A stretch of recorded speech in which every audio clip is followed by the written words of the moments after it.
Work we're doing is incredibly congruent with what Bill and the Center are trying to do.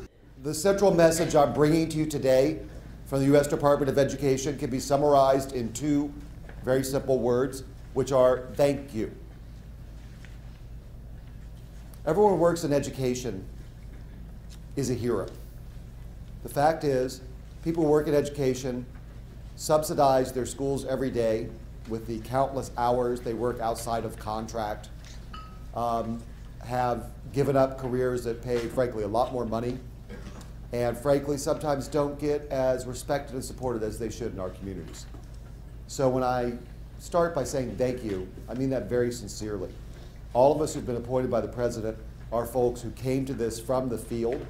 My boss, the Secretary, is a former superintendent, spent his entire life in education. Not a politician, neither am I. We have, until about a year ago, all of us were on your side of this microphone. So we know how hard the work you're doing is and how it should be rewarded and supported a great deal more than it is in a lot of corners of our society. So I just want to start basically by saying thank you. Now, where does the Office of Safe and Drug-Free Schools, the smallest but mightiest office of the U.S. Department of Education, fit into all this? Well, as I often tell the Secretary, I run the most important office in the U.S. Department of Education for a very simple reason. Students can't learn if they don't feel safe. Period. End of story. All these other things I've just talked about, improving assessments, increasing achievement, higher graduation rates, none of them happen if my office fails. So it's the foundation. When you ask kids themselves, something we so rarely do in schools, what they think, they will tell you that incivil behavior, bullying, name-calling, social exclusion is about twice as likely to cause school avoidance behaviors, skipping school, skipping a class, avoiding an area, avoiding an activity, than the horrific incidents like Columbine or Virginia Tech that make the evening news.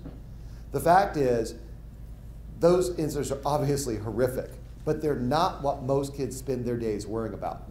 Most kids spend their days worrying about stuff that's much kind of lower level.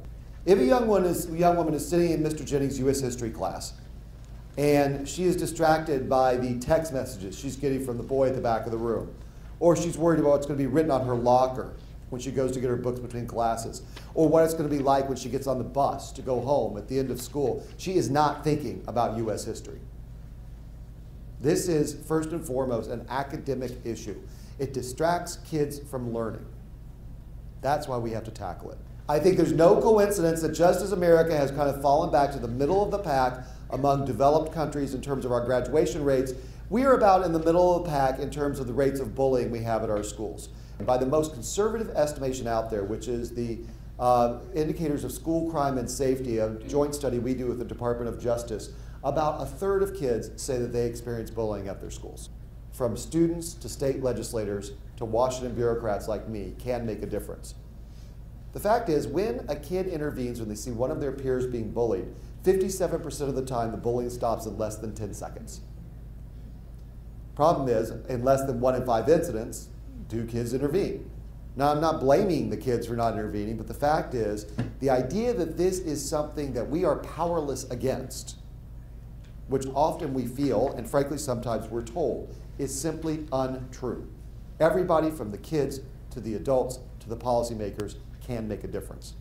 So you probably wonder at this point, what are the actions to take? Well, I'm absolutely thrilled that policymakers are starting to do the right thing in some places. New York just passed an anti-bullying law. New Hampshire's passed an anti-bullying law.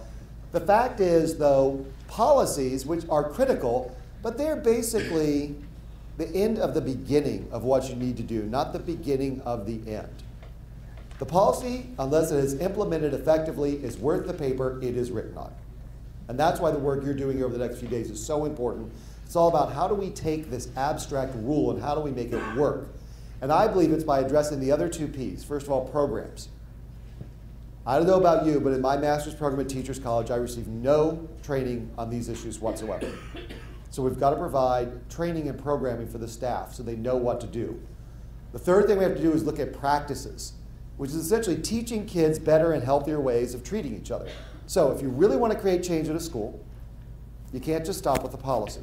You have to have the programs and the practices as well. That's what creates lasting change that actually sticks in a school. And you have to engage all of the stakeholders. The kids, their families, the staff. When I say, notice I'm saying staff, not teachers. Because school resource officers, bus drivers, lunch ladies, everybody in the school is important.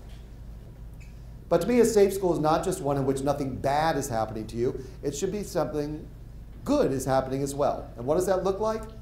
It's a school where every kid feels like they belong, every kid feels valued, every kid feels like they matter. Because that is the foundation of educational achievement.